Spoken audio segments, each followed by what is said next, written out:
Think about all the highs you have from that point to the point that you get married. But then the thing that people forget to do once they're married is to keep dating each other. Every dynamic is going to be different because the minute you start comparing yourself to other couples, that's when fights, problems, all that stuff occur. It's all about the effort that you put in to spend quality time with your partner. Usually marriage is about like sharing and giving, but when it comes to food, in our case, No. If we know we're getting 16 pieces of sushi, he has to have 8 and I have to have 8. The honeymoon phase is you learning and discovering each other and growing as a couple. The easy part is getting married. The real work is staying married, is keeping the marriage alive, is keeping the marriage exciting. Hey babes. What's up? It's Haley. And Edan. And welcome back to the Hey Babes podcast. We got a good podcast episode today. Yeah, it's going to be all about, I guess, kind of dissecting that first year of marriage. Yeah. How did this even come about? I'll tell you what, we have a lot of couple friends who have either gotten married in the last year or are looking to get married in the next year.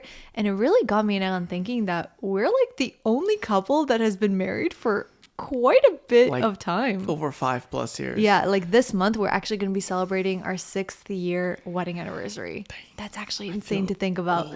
So we thought that it would be really nice to have like a nice discussion about everything to do with the first year of marriage, what to expect, what our reality was, what we thought it was going to be like, and kind of going forward, telling you guys maybe some tips on marriage advice and relationship advice on how we think that you guys can kind of maximize having your best possible first year of marriage yet, because it's definitely a trying time. Some people say it's the best. Some people say it can be the worst. So Not the worst, but like the hardest. The hardest, yes. Yeah. So we're going to break it down for you, give you all of our little advice, tips, and tricks, and kind of really get real on what our first year of marriage was like. So with all that, guys, let's get into it. Yeah, so I don't know. What were you expecting like in the first year of marriage to be like? Versus what actually happened. So I'll give you guys a little bit of a history. Erin and I were dating for a year, then we got engaged, and then from the point that we were engaged to the point that we got married, it was another year. So we were technically dating for 2. But even if we dated, we knew each other beforehand. Yes, like we were friends. When we first met, there was a connection, and we were very open about it after like. We had that initial spark. We kind of had one of those conversations where you would just talk until like 3 a.m. and you're like, oh my God, this is my person. Erin and I had that kind of off the bat. And I do want to say that we did start this relationship being friends first, which I really think is the best thing ever. Well, we had long distance and then we broke up, and then it allowed us to like get to know us better as friends. Definitely. If you guys do want to hear the whole podcast on like our whole relationship history, I'll recommend you the first podcast we ever posted, which is all about how we met and kind of all that stuff. But coming down to it, I think that I was just very excited for that first year of marriage, because to give you guys a little bit of background, because Erin and I are more observant, we actually follow the tradition that you don't live together before you get married, because we actually didn't want to be physically intimate until we got married. So we couldn't even like sleep in the same bed. No sleepovers, like nothing if like I that. think I've only slept in your house, like in your parents' house, like occasional amount of times, just because it was Shabbat and like there was nowhere. You just had nowhere else to go. I had nowhere else to go, and like. But you were in a different room with the door closed. Like door closed. Like I was even scared to even come out of that room. Like I remember my dad would give you the death stare. Yeah, he didn't give me the talk, but it was implied. And he was like, if you come out of that room when you're not supposed to, there's gonna be trouble. You can get a whooping, So we were very excited. I mean, at least I was very excited to just be like, oh my gosh, it's gonna be like a sleepover with him like every single day. Like I'm so excited for that. Even though, let me brief you guys that the first year of marriage, we actually lived with my parents, and we've mentioned that before. So it's definitely a different experience than people who just get married and either live together before or are moving out to live in their own place together before. But we had a lot of highs. Yeah, I want to say we had a lot of highs, but like I think we had so many like obstacles. We had a lot of firsts, basically. Like it was like our first, I guess, serious relationship, and then and then our first time being together, because we waited till marriage, as many guys know, and then we lived with your parents for a year, and then after that we moved into after over a year of being married, we moved to our own place. So it's kind of like I feel like that first year of marriage was like the first 3 years of our marriage. Exactly. Exactly. I feel like it's kind of weird, that whole sense of like, because usually people get married, they're like, we get a house and we move out and we do this. We didn't do that until like a year and a half into our marriage. We were very delayed. Exactly. But I'll tell you something that really did exceed my expectations was just like how fun it was. Yeah. I mean, personally, maybe that's just kind of relationship that we had, but like me and you were like always joking around. We were always just like having a good time with one another. We always kind of like started to learn each other's quirks in the best way. Annoying stuff also. Like, that's what you definitely learn in the first year of marriage. Oh my God, it's yes. like what really pushes your bubbles and like buttons. I said bubbles.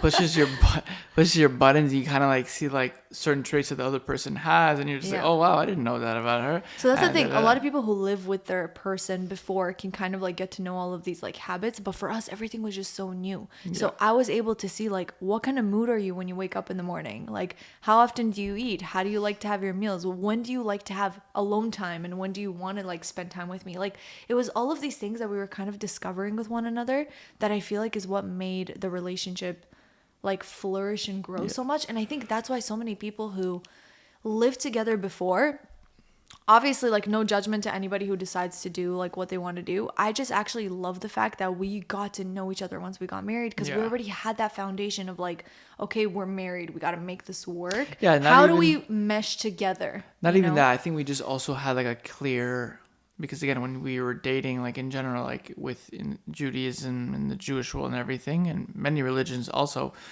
is that you come in with understanding of what you're bringing to the table. Yeah. Like what our intention is for this relationship. It's to get married. And we discussed like where we want to be in this many years, like our family and work wise, and like having our own place, and like it wasn't like it was a surprise. Exactly. Like it wasn't like we were married and you're like, I'm like, you want to live in a house? I thought we were gonna move in an apartment. Like it wasn't anything like we had so many discussions and conversations, and I feel like that's kind of like the first thing that I would say any couple who's about to enter that next phase in their life of getting married. Like just make sure that you are on the same page with a lot of the things you want out of your relationship in the future, because I feel like you said, a lot of people are surprised. You know, in the first year they realized, oh wow, my spouse doesn't want to work. She wants to be like she wants to work from home, or my spouse like is someone who prefers to not cook but like get food out every day. There's nothing wrong with that. It's just something that you have to adjust your expectations accordingly to kind of know the kind of life you're going to have. Like,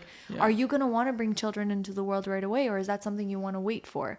Is there a business that you guys want to focus on as a couple, like to flourish and grow, kind of like we did with Halo? Like there's so many different things that you only kind of realize once you're in that situation, that it's very important to talk about before. And on top of that, not everybody, by the way, has to be in a business there. Like if you're a couple, it doesn't mean that you should work together, because there can be couples that they're very good in terms of like being a husband and wife to each other, and a mother and father. But the worst business partners. But when it comes to working together, they don't get along, because that's the thing with us. When me and Haley, when we started working together since we moved to Florida, you have to make that separation of like, this is my wife and this is also my partner in my work. So like sometimes I'll tell her, did you do this? Did you do that? And she might take it as of like, why is my husband annoying me? But it's like, no, I'm not annoying you as a husband. I'm annoying you because we have work to be done. Yeah. So you have to make that thing. And that's when it's up to the couple to understand, like, listen, we're good as a couple and everything, but when it comes to work, we're not meant to work together. I think we should separate our stuff. Definitely. And some couples can do it. It just all depends on the couple itself.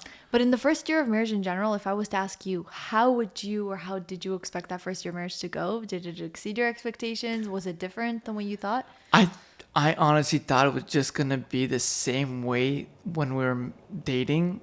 Just we're married. The only difference is obviously we can sleep in the same bed and do other things. And that's pretty much it. So is that what you got from it? I got even more, because I got like, again, when you have a partner that sees eye to eye about what you're going to do, it's a bit more exciting because they get you. I think also in our first year of marriage, you were still in school. Oh, that's true. So like, you're married, but you're a student. So we didn't really feel independent yet, plus living with your parents. I didn't fully have my work cut out, because at the time I dropped out of school, of university. I took a semester off technically because I wanted to pursue personal training full time, but it took me a little bit of time to like do it. I was very hesitant, and only I think after like a few months into our marriage, you were like, okay, listen, like we have to get things going. We gotta get things going, like, or else we're gonna live here forever. Yeah, and then we started to kind of like motivate each other. Yeah. So would you kind of say that, looking back at our first year of marriage, you know how there's some people say that first year of marriage is that honeymoon stage. You're going to be like, you're not going to keep your hands off each other. You know, like that scene, and you brought it up, that scene of like, you know, they're making pancakes in the kitchen with the whipped cream on their face, and she's wearing his shirt. Like, and the husband only has like an apron on and all that stuff, you know. But I think you've been watching too many movies. Babe. First of all, we can't do that in your parents' house. Could you imagine on my air? My dad's like, "What is this?" You know, that would be that would not be fun. Yeah. But I do think that it definitely exceeded my expectations because, again, it was a bunch of firsts for us. So number one, we couldn't compare it to anything. And on top of it just allowed us to know each other at a more vulnerable state. Yeah. So what would you have to say about people here? Like, I personally feel like a lot of people date up until the point that they get married, and think about all the highs you have from that point to the point that you get married. You getting proposed to. That's exciting. You get engaged, planning the wedding. That's exciting. Final year wedding day. That's so exciting. And then you go on a honeymoon. And then you like, your own that's place. so like, exciting. You get all this like dopamine and like all this excitement, like all these. All you have to think about your relationship is like, oh my gosh, highs. And I think what tends to happen once you get married, and it's definitely not for everyone, but what I notice is that it's not that things go bad all of a sudden, but things are not beyond exciting and happy. Exactly. Because at that point, the wedding is done. Maybe you have a little bit of debt racked up from the wedding. At that point, you're trying to already establish your life together. And that's when you kind of like realize, oh, wow, like we had more exciting things going on. And I think people associate that with, oh, that's an old married couple. You know how they always say, oh, old married couple, they're so boring, they don't do anything, whatever. I just think that you sometimes can associate all of those exciting things. But then the thing that people forget to do once they're married is to keep dating each other. Yeah. People need to keep dating each other. And dating, let me preface this right now. Having a date with your spouse doesn't mean that you have to go on a luxury like hotel getaway or to a 5-star restaurant or like an exciting date. You don't you can for sure, and if you have the means to afford and you guys both genuinely enjoy it, or like one side enjoys it more, and like that's your way to kind of show them like you know you care or something. You and that's definitely their can. Love language, then great.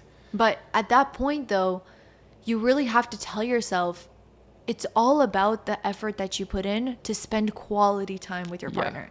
It doesn't matter what kind of quality time. It's just quality time in general. So Erin and I, for example, we are people who have a mutual love for food. Yeah, it's actually unhealthy because we split everything evenly, you know. So usually marriage is about like sharing and giving, but when it comes to food, in our case, no, that's probably where our fights come from. No, not in fights. It's just like, babe, this is my piece. No, you said 8. I'm supposed to get 6. Like if we know we're getting 16 pieces of sushi, he has to have 8 and I have to have 8. Like we can't have it. And then we'll like exchange. Like we do a business deal. Like okay, she'll be like, I'll give you this nigiri in exchange for two rolls, and you got 2 rolls out of the nigiri. Yeah, it's literally like a transaction, the way we split our food. And the worst part is now is that we have Aaliyah, and Aaliyah also wants in. Yep. So we have to get an extra portion for her. Or what is our trick? We make sure to order when she's sleeping. Exactly. That's the best thing. But my whole point with you guys is that we kind of make a date out of that. So if I know that Erin is going to be getting sushi, like I'm going to set the table up nicely. I'm going to expect him to come home. We can like sit down. We can actually talk rather than just like eating and being on our phones, which sometimes we can also do. Like there's nothing wrong with also having that. You know what, babe? I love you. Hope you had a great day. I just want to have 5 minutes to myself. Can I just watch my show or something? Like that's totally fine. I think it's just like when, especially when I had personal training, you learned doing YouTube full time, like the editing and everything. Like, focus on people and talking all the time. Yeah, it was very exhausting mentally. So like at some point we're like, are we gonna cook tonight? No. Sushi, yeah. And then we'll order. We just sat down on a couch. We'd either watch a show together, or I'm like, okay, I'm gonna just watch this show. Are you okay with that? Yeah. Okay, cool. And we'll literally sit on the same couch or on the table and watch. I mean, some people may find that sad. And we'll look at each other and we're like, and do whatever. But again, that is our dynamic, and I think that's what people have to understand. Is like every dynamic is going to be different. You don't want to compare like we do this, but this other couple does that. Why don't we do that? Because the minute you start comparing yourself to other couples, that's the number one worst thing you could do. That's when I guess, fights, problems, all that stuff occur. So I feel like I've definitely seen certain relationships where people can like be like, oh, this husband took this wife here, and like they go on all these lavish dates. It's also a problem with social media too. With social media, it's posted and people learn to compare what they have, what they don't have. All the couples that I follow on social media, like some of them, I'm just like, oh my gosh, Erin, like they took a trip to Europe or whatever. Like, when are we ever gonna do that? Because let me reiterate something to you guys. Erin and I never had a honeymoon. Like, officially. We never went to Miami that one. I'm sorry, there. Coming to the city your parents live is not a honeymoon. Babe, for me. For you it's a honeymoon, man. What? You don't have no beach in Canada. I know it's true, but I'll tell you, we did that, but we never officially did like a trip together. We never did like a resort or anything like that. Yeah, I know what you mean. I think that one, we were trying to save money. And we're leaving your parents' house. Yeah, we were trying to get out. We were trying to get out. Like, and then the minute we had money to like save up, we put on student loans. So we started from zero again. I know, that's true. Like, I'll tell you, but that's the thing. It's crazy because now I'm looking back at the fact that we were like 6 years going strong. So many people are just like, wow, but like you didn't have that like honeymoon phase. I'm like, guys, the honeymoon phase is you learning and discovering each other and growing as a couple. Like, that's literally the best part of a honeymoon phase. Like, it's that. It's not something that just dwindles down. Erin and I are constantly learning about each other, constantly trying to be like, what can I do today to make him a little bit happier than he was yesterday? Like, that's literally what playing off of each other works. Mm-hmm. And I just think that so many people think that the honeymoon stage is about events. It's about the events that you do. So people say we want to have memories together, but like it's events, feeling like I used butterflies in my stomach. Butterflies, all like that kind of stuff. We're not gonna lie. In the beginning, that's how it was too. Like butterflies. Like, I mean, we couldn't even keep our hands off each other because in the beginning it was like even when we were dating, like I would stay up till 4 a.m. to talk to her, and like even though I was telling like, yo, I'm gonna still stay up because again, it's the beginning stages. You're getting to know each other. It's so exciting. There's lust and all that stuff. Now, if Haley wants to talk to me, I'm like, I'm going to sleep. Unless it's like an important conversation. But, which most of my conversations are. But if you tell me like, babe, can we watch this thing until 1 a.m? Or can we talk about it? I'm like, babe, I'm so tired. Like, love you, but no. Love you, but no. We'll talk about it tomorrow or we'll watch this later, but no. Honestly, I think the whole point of like this podcast, as we're going to keep talking about it, is we're trying to show you guys our dynamic and to show that you can have such a happy, successful relationship without it being all butterflies and sunshine and rainbows all the time, For sure.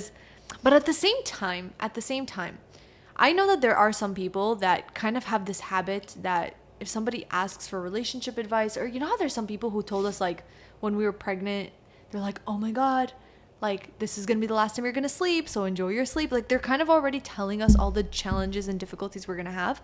A lot of people do that with relationships as well and marriages as well.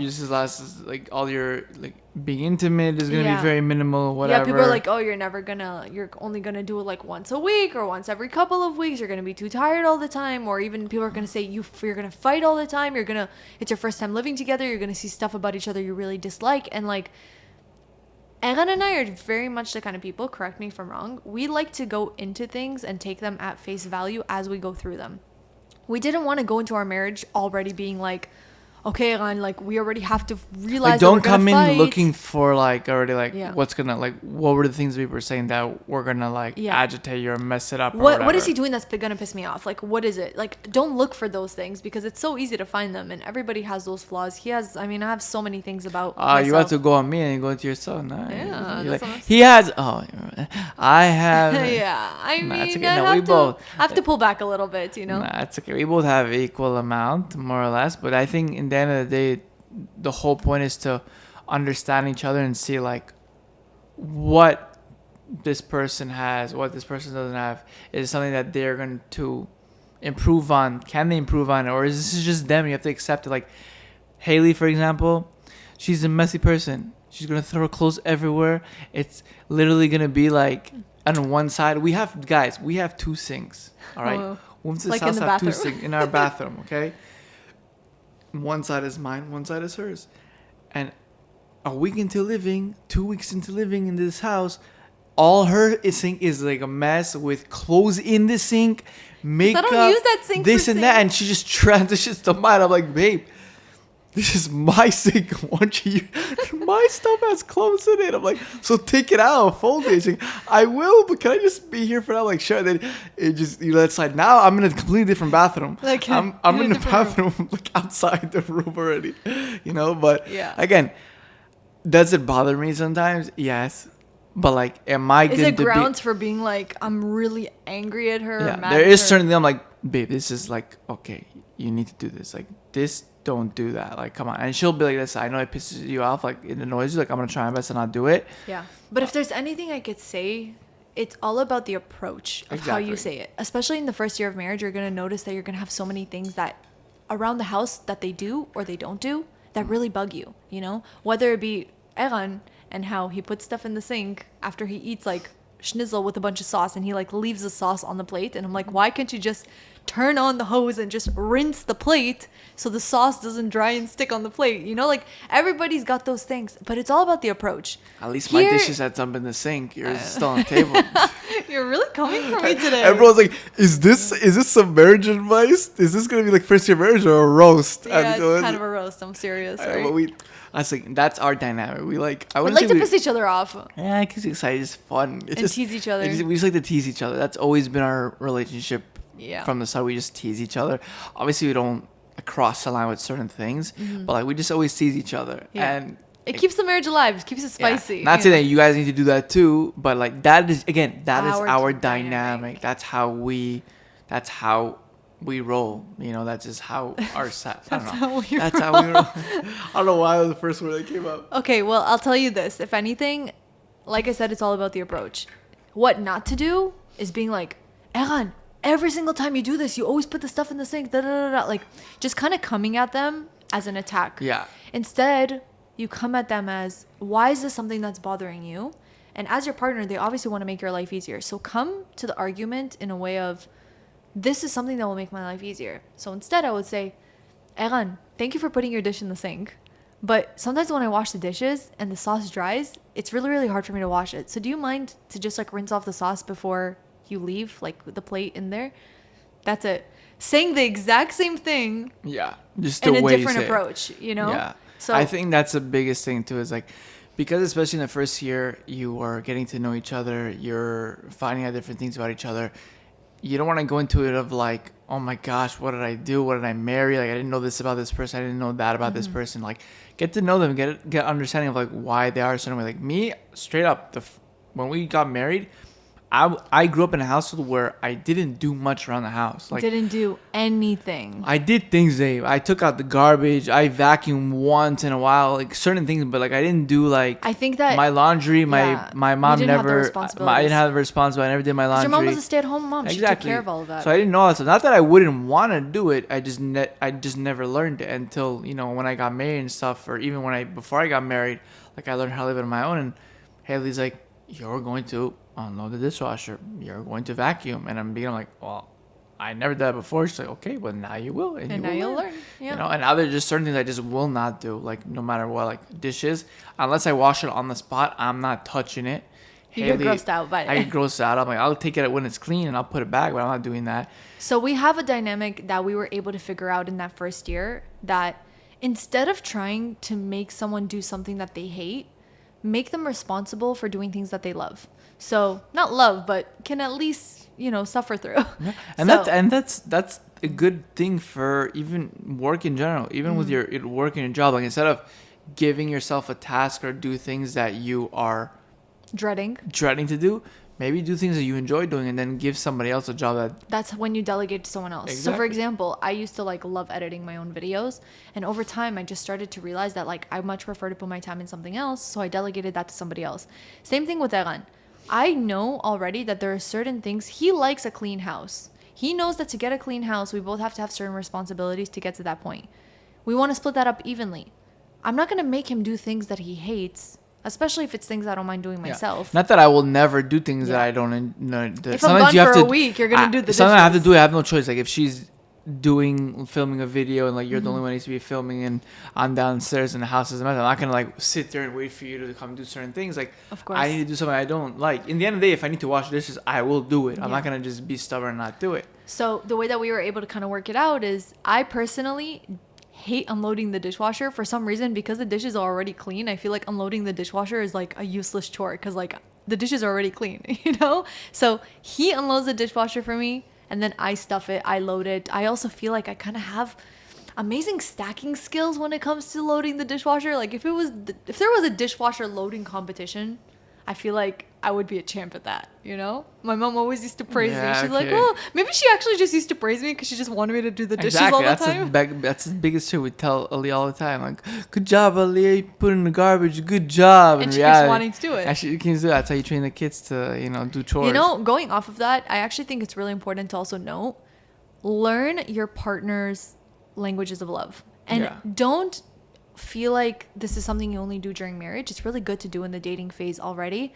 For example, there's so many couples that we know where giving gifts, for example, is something so important to the girl, but then the guy doesn't actually care for that. So in a relationship like that, you would kind of assume that, okay, I like it when I'm given gifts. I'm assuming that my husband is going to know that that's something that's important to me, so I'm just going to be waiting for that. But not only is it important to learn your other person's languages of love, it's very important to vocalize it also.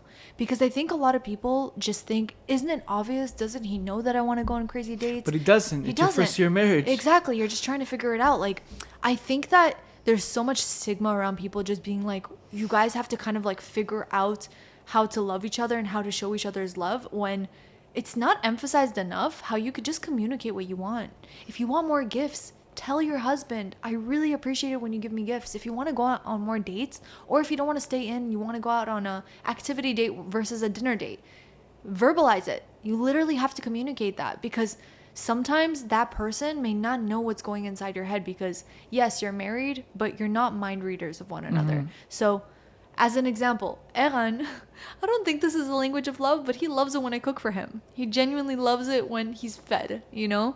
But something that he personally appreciates is that if he's really busy doing something, oh my God, it's gonna sound so funny, but like, he loves it when I make him a sandwich, you know? Yeah. Like he, for example, will prep everything for the meal. Like he'll make the burger buns, and he'll prep the meat and all that kind of stuff. I don't know why. I didn't think about it like, why do I like that? It's like, what's so hard if you already prepped everything? Just do it. He just thinks that I have really good skills with like stacking sandwiches. So if he has a burger, like I just make sure to prep all the veggies and whatever. I have a certain way to like put the sauce and the veggies so that it's easy. I think it's just like it's a teamwork type of thing. Because it'll be like, babe, like, oh, I want to eat, see something, let's eat burgers. You're like, okay, so how about like you take out all the things and I'll cook it. Yeah. Like you buy it, you prep it, and I'll cook it, and then I'll clean up. I'm like, okay, cool. Like again, it's compromise. It's like you give and take, and I think that that's how sometimes it needs to be.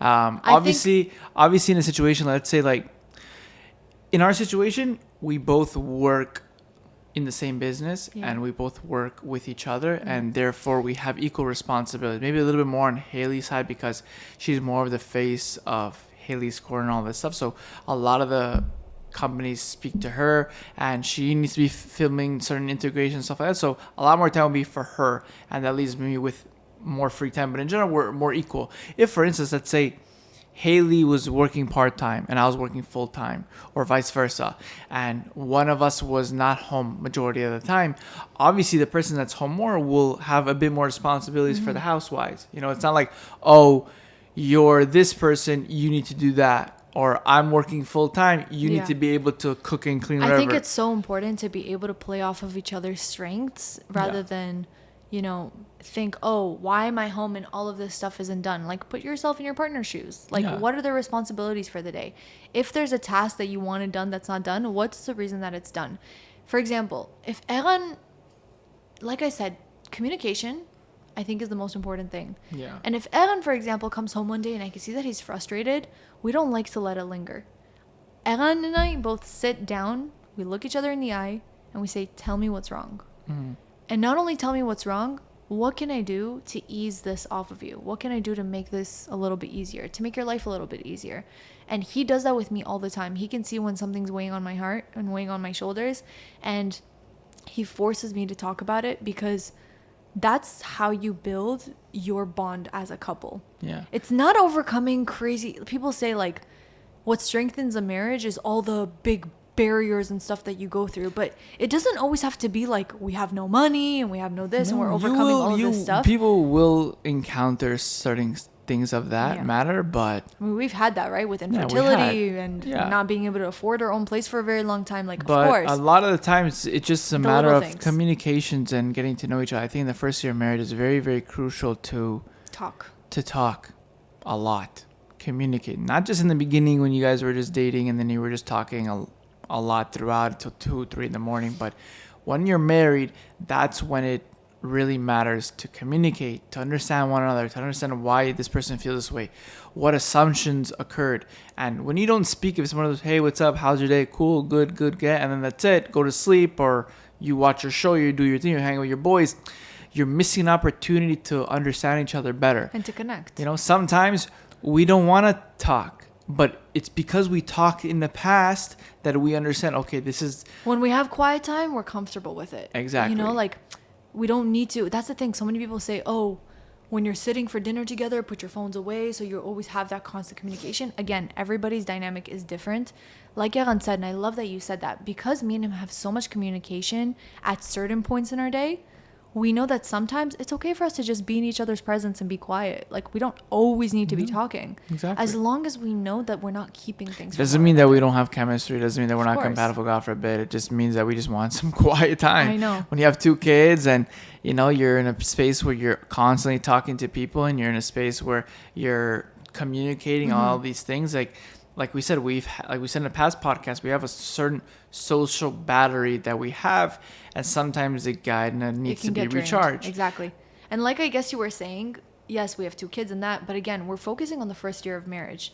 And I think something that people don't realize in that first year of marriage, you're having somebody enter your space constantly, 24/7, waking up with them, going to sleep with them, spending the day with them, eating your meals with them.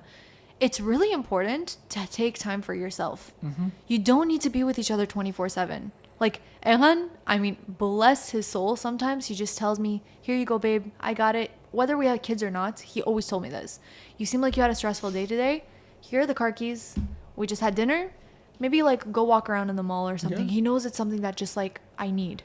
And I think that's so important to be able to bounce off of each other, thinking, like, wow, he appreciates me and he lets me have time to myself. That's so important in that first year. Because you need to have it, because sometimes, like, people forget that before they were married, they were their own person. And living their own lives. They had their own lives. And now they're with somebody who obviously enhances their life more. And a marriage is supposed to be, you're growing together and doing beautiful things together. But sometimes you do need your space. You do need a little bit of distance to still miss each other. And especially in our case, we work together, we do everything together, and we work from home, we see each other all the time.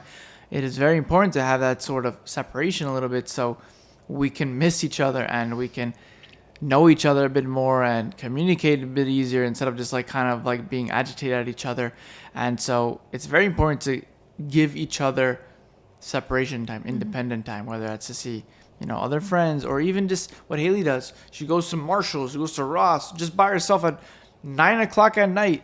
Just to have some space. Yeah, and sometimes, they need it. And even after the first year of marriage, when you have a kids, thank God, and your family, and sometimes the kids will, like, this happened this week. Haley was like, I need to go out. I'm like, listen, go to Marshall's, like, go to Ross, like, do your shopping, like, get some peace of mind for yourself, because that's what you used to do in Canada. You would go to Promenade Mall and just walk around just to, like, think and just, even if I didn't buy anything. Just to relax. That was like your safe time. haven.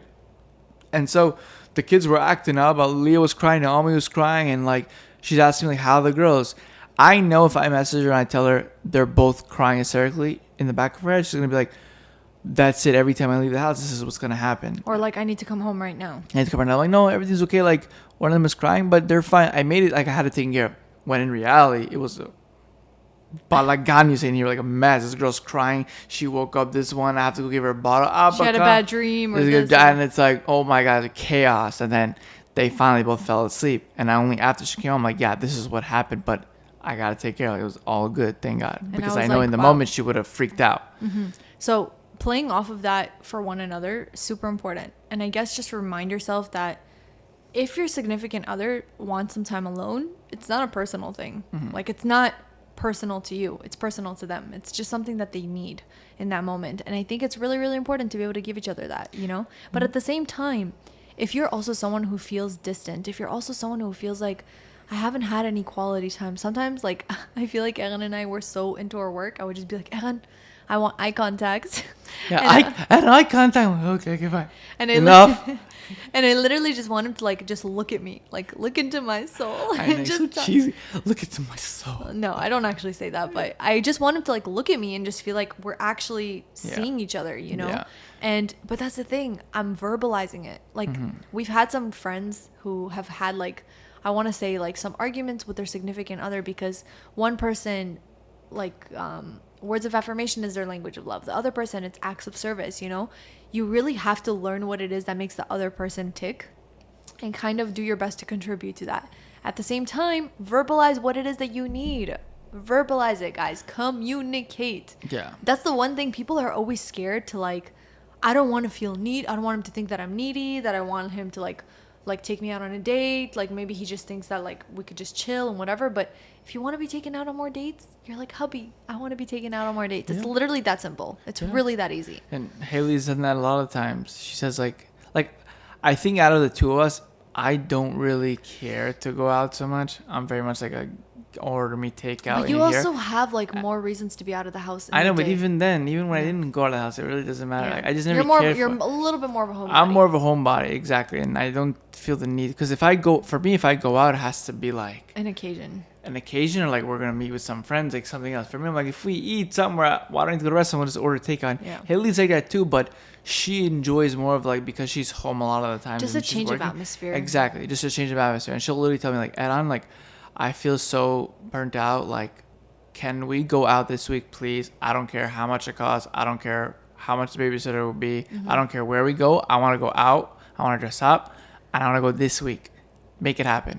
And I'm like, okay. And I know a lot of people like think that that's so out there for you to put down, but I appreciate it more. Just tell me. Tell me what you want to do. I don't want to guess it. You probably wouldn't have been able to like figure out that's what I want. I thought maybe he's like, okay, maybe she just wants a burger. I'll buy a burger. She won't cook tonight or something. But again, it's all about communication. And me too. I'll communicate how I feel about certain things. And I think it's a bit harder, I guess, because of the generation we live in. And people say like, oh, a man needs to be like, don't talk about, but like macho, but like, you need to express how you feel. I'm not saying you gotta get in touch with your emotional I'm not saying you side. need to cry now or something, or like dig into your past, which eventually it will come up, especially through a marriage. But say, listen, I want to do this. I don't appreciate that. Like this is how it made me feel. And if I do or say something to Eran that like offends him, maybe I don't see it as offensive, but let's say it hurt his feelings for whatever other deep reason it was. I love it when he tells me because then I'm like, oh, you know what? I have to be a bit more sensitive with my words when I talk about this or when I want to come across in a certain way. Yeah. And I think it's very important in general just to understand, especially in the beginning of a relationship, first year marriage, to put each other in each other's shoes. Me as a husband, I have to understand like, okay, where is she coming from? Why do I feel like she feels this way? Why is she having certain troubles in this aspect? And instead of saying, why do you do this? Try to think about like, okay, what makes you do this? Like, can we maybe figure out? Try to think of an example. Maybe it'll be a bit easier to explain. Like, for example, Haley's closet is always messy, and there's clothes all over the floor. And if it doesn't fit in the closet, it's all over the floor in the rooms and in the bathroom. It's all over the place. So right off the bat, I never realized I liked everything neat until I got married. I thought I was a messy one. Until you got married to me. And then I got married to Haley. I'm like, holy crap, I'm not the messy one. And then I see and I'm like, why is it always a mess? And because the way I work, that I realized that when the house is messy, my head is messy. So I feel like I have so much things in my plate and I can't think straight because I just see in front of me a whole big mess. And so therefore I feel like my brain is a mess. So when everything is kind of in its place clean, I'm like, okay, here is clean. My thoughts can be cleared and stored properly and everything will have structure. And so in the beginning, I would probably like, babe, why is this a mess? Or I'll let it slide until it gets worse. I'm like, babe, what is this mess? Like, why can't you just and he would put do it stuff like away? Not in a rude way, but like he would say it in kind of like a, why do you let it get to this point? Kind of thing. And then like over time, you start to learn after you communicate. And Haley would tell me, listen, babe, like I appreciate, like I understand, I need to work on this, but like please, it all depends on how you approach it. Like come at it with nicely, like I don't do this and this. I'm like, okay. And then now whenever this happens, I'm like, okay, babe. So like, how did I tell you I prefer to be? Like you say, like, listen, Aaron, like, I understand that it needs to be clean, but I really appreciate, like, if you just don't, like, yell it at me or, like, just project it at me. Just maybe kind of, be more patient. I'll get to it. And if she ends up cleaning it. Or even say, like, I think I even told you, or even at that point, you would come in and just be like, okay, babe, I'll take care of, like, feeding Naomi or, like, putting Aaliyah to sleep. Maybe you just spend this time, like, focusing on cleaning that closet. And then instead of me, and this is where it comes to, like, you putting yourself in their person's shoes, you go, like, okay, I started to think, okay, why is it that every time it'll be clean and it gets this point every time? I know she's not doing it on purpose because she herself doesn't like to do it. What's the root cause? And then we'll sit down. I'm like, babe, like, what's the root cause? I started to put myself in her shoes and I started saying, okay, listen, she's always in a rush throughout the day because she has to film here, the kids there, this, that. And therefore, when she changes her clothes, she just throws it because it's the I don't have time to doesn't have time. And by the time it comes to cleaning, she's already exhausted. She just goes to sleep. And so at that point, we'll sit down and be, okay, let's structure your day that doesn't have to be so much like always in a rush. Mm-hmm. And let's set out time that, like, it won't have to be this way. So you'll have time to tidy it up and without an issue. But again, it's all about the approach, because at that point, look, like yesterday, I actually spent the whole day cleaning the closet and, like, I got it done, Yeah. I think it's, like I said, in that first year of marriage, the best advice that I can give you other than communicating, it's just put yourself in the shoes of your partner and just always keep in mind that you guys are in this together. You want what's best for him. He wants what's best for you. So when you start looking at life in that perspective, you don't see anything that they're doing or saying as vindictive. Yeah. You see it as like a miscommunication. It's just a miscommunication, And I think another tip would be is to try your best to do the best, to be the best husband you can, to be the best wife you can. And yeah, the first year is going to be honeymoon stage and there'll be so much just like exciting things and firsts of all this stuff, but it doesn't mean now after the first year, towards the end of the first year, it, now that it kind of dies down, you're like, okay, now it's like, okay, I don't want you guys to settle and feel like, oh, that's it. It passed. There's no more butterflies. We're just like an old married couple now. No, you try. You still got it every way. And maybe you might not have butterflies like it was in the beginning. And maybe you might not go on a date every single time, or you want to go on a date every single time because you kind of are familiar with each other. Now you have other responsibilities outside of your marriage. But you still need to try. And I feel like scheduling is very important. I feel like scheduling time to be with one another. Be like, okay, guys, once a month, once a week, we depending do this. on your needs as date a couple. Night, whatever. Even in the Torah and like what we follow, we have even scheduled time where we're intimate. Mm-hmm. And there's a certain time period that Haley we're not gonna get too much. Let's just say, like in Judaism, we have a time where when a woman is on her period, she's not supposed to be having sex with her husband. Yeah. That time that we aren't having sex is like so much more communication and talking with one another, It requires a bit more words of affirmation, especially on mine, because we can't be intimate in that time. We can't do all these things. Yeah. And once that time period is over, she immerses in something called the mikveh. And it's literally like you're with your husband, like new again, because it's like new and exciting. And like, it's really up to you and your partner to keep things exciting, Tell your wife one day, you know what, like, even if she's not someone who cares for like gifts or whatever, just tell her one day, hey babe, like, get dressed, we're gonna go do something tonight. Even if it's something so simple like getting ice cream on the boardwalk.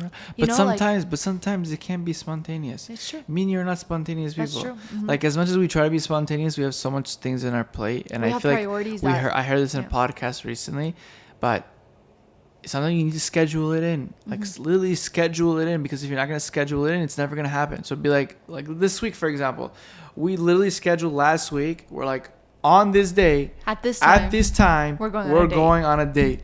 We're getting a babysitter. We're doing this. We're going no matter what. So now our whole week is planned out on that date. Because if we're going to say, okay, next week we'll go on a date, it won't come up because it's happened multiple times where we said we're going to do it and didn't do it. So We planned it in, and then we got go. The babysitter. We did everything. And then we do it, we're like, wow, that was nice. Because if we didn't plan ahead, if we didn't try, we didn't schedule it in, it wouldn't happen. I think there's like a stigma for that. I'm not saying go as far as like plan when you're going to be like intimate with each other, but plan your quality time, you know, prioritize it. Put it on the schedule, on the list of to do with other things that you have to do in the day. Because that way you're going to see that, oh, this is something on my list that I want to do. Yeah, and you'll just make us stronger. Yeah, and you're going to show to each other, like, this is an important thing. And therefore, we're scheduling it in. And if it's not scheduled, it doesn't mean that our marriage is not exciting or fun or anything or spontaneous. It's just that, like, other things come in the way that by the time this comes, you're just like, okay, tomorrow, next week. How many times have people said, oh, let's just stay in and watch Netflix? I think, again, it's your job to keep it exciting and to make an effort, because at the end of the day, the easy part is getting married. Mm-hmm. The real work is staying married, is keeping the marriage alive, is keeping the marriage exciting. It's continue to find out and grow as a couple together. And you're going to have obstacles in the way, and you're going to have certain challenges. But at the end of the day, those challenges are going to shape you. And the more time goes by, the more you'll get to learn each other. Exactly. And the more you'll know, like, you'll already start to know what to expect from your partner. And that's like the most beautiful thing. I love that I can already, like, I know what's going to make you happy. I know what's going to make us stronger as a couple. I know when we're going to have good days, because I put in that effort to know what's important to you, and I try every day to make it happen, you know? And I think also another thing, and I think at this point we'll conclude more or less, but you also have to understand that, like, God put you guys together. And, you know, sometimes, unfortunately, there are people that they separate, and, you know, there's divorce. It's not saying that everyone is compatible, and, you know, you need to be in a marriage no matter what. Like, there are certain things to do, and in our cases, we will go to, you know, a rabbi or somebody, and then they will kind of like assess the situation. They'll be that middle person, and they'll obviously do whatever they can to keep the marriage together. And then after some time, if they see it doesn't work, like, okay, you need to separate. But ideally, when you separate, God forbid, it'll be very peacefully. Just the same way you got married, the same way you will, you know, depart from each other. But in general, when you're married, you have to understand, like, God put you guys together in the first place. And sometimes when certain things occur, you got to be like, okay, listen, this is for good. Like, maybe my wife did this. It's, you know, to teach me a lesson or to teach me patience or something like that. Like, I'm going to give her the benefit of the doubt and not let it affect me. Maybe this is a test. Maybe, you know, God's sending me a test through my wife to do this, or from my kids or something like that. So you want to understand that, like, everything happens for a reason and for good. And you just have to understand of, like, you're in this together. Exactly. At the end of the day, you guys are a team. And if there's anything we'd say that you can expect in the first year of marriage, it's this. I think the first year of marriage to expect is patience. Get to know each other. That's going to be the year where you'll really see sides of each other you maybe didn't see before. Mm-hmm. Enjoy it. Have fun with it. Take trips. It's your first year of marriage. If you don't have any kids yet, like, take advantage of it. Do the exciting stuff that you've always wanted to do, and think, what if we can't get to something later? What can we do now? Like, be like, do it now. Like, we don't know if we're going to get to it later on. So let's do it right now when we're, you know, it's our first year fresh. You know, our finances will be a bit more flexible, maybe, or at the same time. Online. But at the same time, if you're also a couple who you're getting married and you feel like your priorities are to work off some debt or whatever, don't feel like this is not something we're going to get to in the future. You know, you're like, Eran and I, we had a marriage that we're like, this is us establishing a strong foundation. Yes. And in that first year, we really, really built that strong foundation. And if there's anything that I can tell you guys, communicate.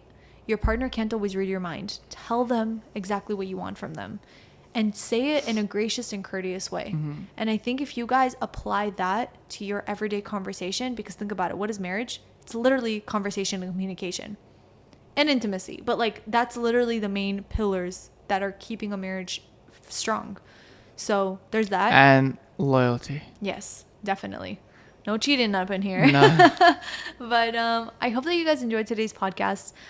Maybe there's some more points that we could have hit that we didn't. If you guys have any significant marriage advice that you yourself feel like everybody needs to know, leave it down in the comments below. If you are listening on Apple, Spotify, or YouTube in general, I would love it if you could rate our show. Like, comment, subscribe. Yeah. Leave 5 stars if you guys have enjoyed it, because we really, really love being a part of this, you know, community with you guys, and we love your feedback as well. Comment down below if you guys have any other podcast ideas as well. And if you guys are watching up to this point, you're the real MVPs. We love the ones who stick around all the way to the end. If you are watching up to this point, comment down below, honeymoon. Whether that is the first year of marriage or not, it is the sweetest time of your life because you're really getting to know your best friend for the rest of your life. Yeah. So we hope you guys enjoyed today's podcast. Thank you all so much for watching and listening, and we can't wait to hear you in our next one.